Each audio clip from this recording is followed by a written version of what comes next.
Dietas talvez com um baixo consumo calórico ou um pouco mais ameno estão ligadas com uma maior longevidade, né? Como se tu rodasse menos quilômetros no motor ali numa velocidade mais lenta. Sim.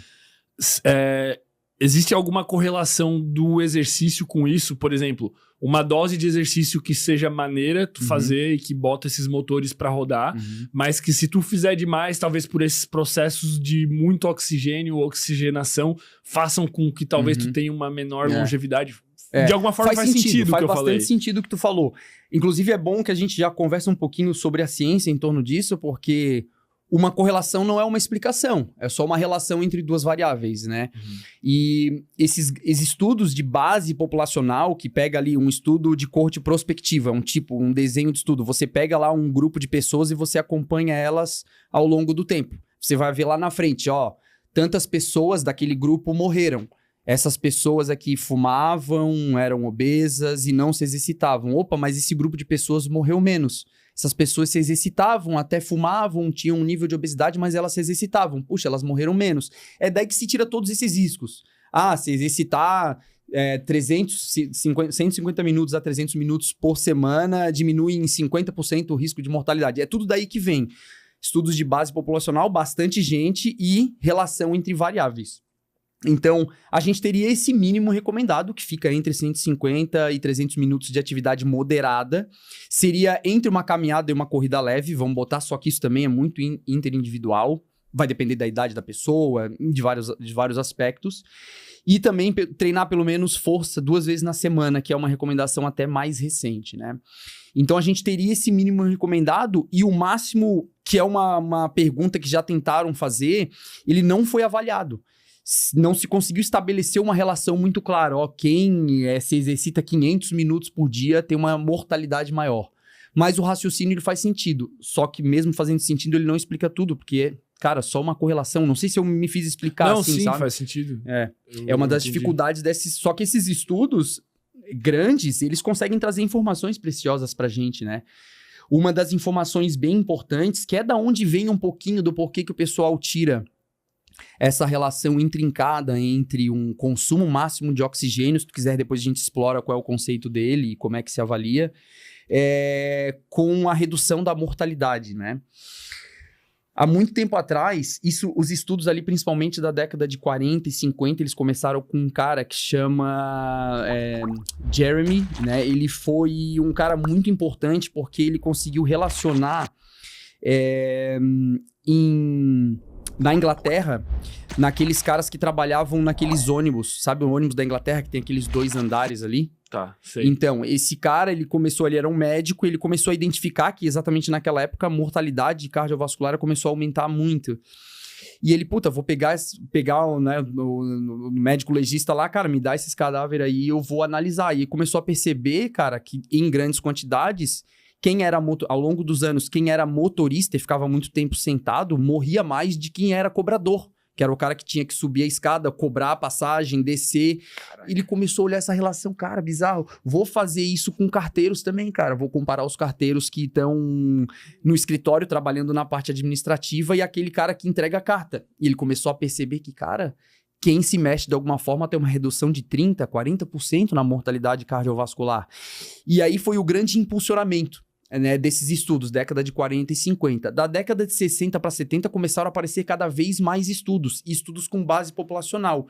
Um cara bem importante foi um médico um entusiasta do exercício físico chamado Kenneth Cooper.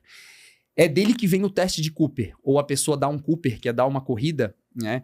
Eles começaram o grupo, e existe até um instituto, Cooper Clinics, em Dallas, Texas, que os caras estudam isso até hoje. E eles começaram a perceber que, poxa, beleza, a gente não consegue fazer uma avaliação de consumo máximo de oxigênio, padrão ouro, que é botar aquela máscara de ergospirometria, botar numa esteira com todo mundo.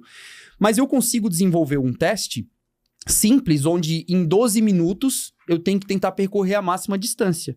E os caras começam a pegar, olha, percorreu determinada distância, vamos fazer o consumo máximo desse cara. Começou a relacionar essas variáveis e começou a estimar, através de uma fórmula, o consumo máximo de oxigênio. Para simplificar Para simplificar, que é o que a gente faz no exercício. A gente não tem todos os equipamentos a todo momento para medir. Então, a gente tenta estimar as coisas. A gente estima consumo de oxigênio pela frequência cardíaca. Um relógio desses, por exemplo, hoje vai fazer. Ele correlaciona batimento, distância, para ele te dá um VO2 aí, ele te dá, mas ele faz pela frequência cardíaca, né? A própria 220 menos a idade, que é uma estimativa de frequência cardíaca máxima, não é medida. Para medir, você tem que se botar na esteira até a máxima exaustão voluntária e ver qual é a maior frequência cardíaca que bateu. Então, esse cara fez um teste, vamos ver, rapaziada, maior distância percorrida em 12 minutos é o teste que ainda se usa aí em um monte de teste de aptidão física, de bombeiro e etc. Vamos pegar essa distância, fizemos uma fórmula ali e, jogamos ali. A gente consegue estimar consumo máximo de oxigênio dessas pessoas. Cara, agora eu tenho uma variável ouro aqui.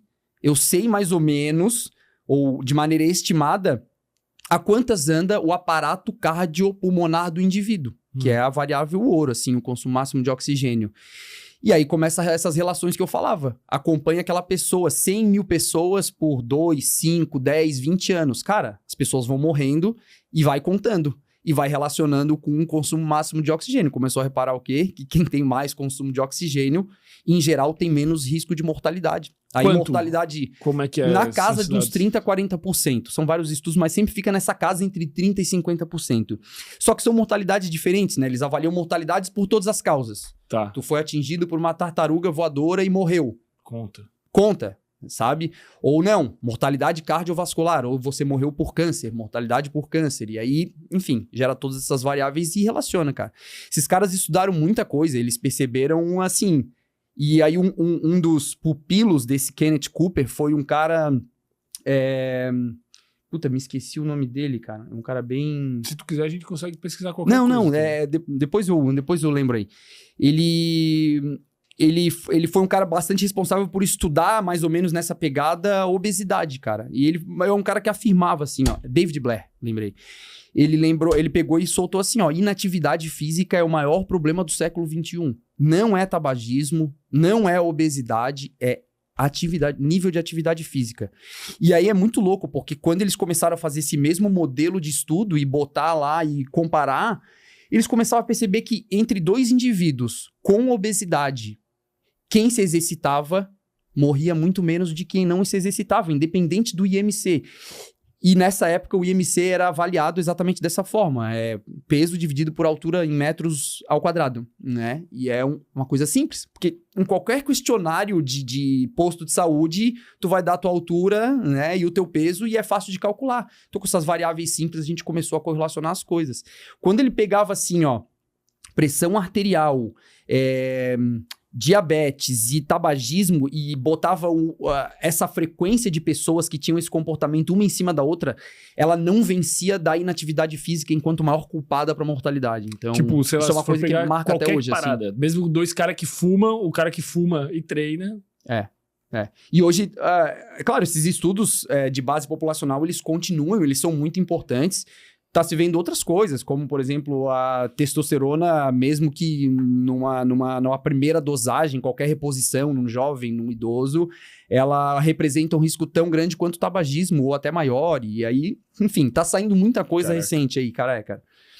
Tem que olhar pra ciência com cuidado, seguir as pessoas certas que deem boas recomendações, porque não é brincadeira. A gente tá sendo atochado de medicamento e hormônio é um deles que tá aí corriqueiro no meio das academias. Nesse sentido, antes da gente entrar na questão dos hormônios, que eu acho que é muito importante também, porque acho que não tem hoje em dia como falar de exercício físico sem falar de hormônio. Não tem. Mas, então, na verdade, a inatividade física, ela acaba sendo uma questão quase que de saúde pública e que, no meu ver, cara, é uma coisa que eu já falei em outro episódio, que talvez tu até tenha assistido, tenha sido um deles. O Léo, acho que trouxe essa opinião, que é quem faz exercício físico talvez devesse pagar até menos imposto. Porque, de certa forma... representa uma economia gigantesca para a saúde pública. Meu amigo, qual a chance... Tipo, a minha chance de infartar é menor. Então eu tenho que pagar menos imposto, porque as outras pessoas que não estão fazendo exercício físico, que estão infartando e estão sobrecarregando o sistema de saúde e estão sobrecarregando a balança da farmácia, bom, são escolhas meio que do comportamento delas que eu escolhi diferente. Então eu deveria ter algum incentivo governamental. Exatamente. Que... Com esse simples raciocínio, eu já votaria em ti pra vereador ou qualquer coisa do tipo pra desenvolver política pública nesse sentido, assim. É que a gente também tá num mundo ideal. Aqui em Floripa é a coisa mais linda do mundo, né? Bastante gente se exercita, mas não é o cenário do mundo inteiro, principalmente Estados Unidos. O nível de atividade física é muito pequeno, né? Vamos botar, sei lá, 20, 30% da população se exercita. Mas aí vamos botar que é que tem sempre a questão do ambiente, comportamento, livre-arbítrio, e daí são questões que a gente não tem como discutir aqui. Mas vamos botar que pro cara fazer exercício físico, ele precisa sair na rua e caminhar. No mínimo, né? No mínimo. No mínimo. O mínimo do mínimo. Até é um ponto legal, assim, que se a pessoa sair 1 hora pra caminhar, ela já entra num nível de compatibilidade evolutiva, que é gastar determinada quantidade de energia, né? Se movendo, e ela fica compatível com um gasto energético de tribos mais ancestrais, assim. Então, você não precisaria muito para meio que entrar num nível de compatibilidade. Eu não tô falando que você precisa caminhar 12 quilômetros, né? Bom, mas uma caminhada de 1 hora num ritmo legal, você consegue botar ali 4 quilômetros, 3 quilômetros, pô, pelo amor de Deus, né? E são as duas atividades que a gente tem mais facilidade evolutivamente. São caminhada e corrida, cara. Não é simples, evolutivamente falando, carregar pesos, né? É um troço difícil, assim. A gente, inclusive, sempre foi portador de genes que foram selecionados para não crescer músculo em excesso. O gene mais conhecido é a miostatina. Ela impede que você cresça músculos. Tantos que em agropecuária, em bichos, já se testou, em ratos, de você retirar esse gene. Cara, a massa muscular dos bichos fica um troço bizarro. Daqui a pouco chega. Tem foto de boi, tem foto de um canguru bombado. E essa mutação genética se apresenta em seres humanos também. Ela foi relatada na revista Nature, não lembro o ano. Aí mostraram um bebê, assim, tem um bebê com a panturrilha desse tamanho. Mas aí não sobrevive. Não, sobrevive, cara. Sobrevive. E o pior, aumenta a massa muscular e diminui muito gordura. E tá lá inteiro, cara. Tem que até acompanhar a história, como é que tá, mas sobrevive. Ele não cresce músculo de maneira indeterminada, até porque existe um balanço energético. Músculo é muito custoso energeticamente. Então, ter muito músculo é muito desperdício de energia à toa, né? Só que chega num nível que o corpo, ele freia de alguma forma, né? O metabolismo. Então, eu acho que o bebê tá vivo aí, né? Mas é um troço interessante, assim. Então, a gente meio que, mais uma vez, evoluiu para tentar poupar energia. Tu ainda não se inscreveu?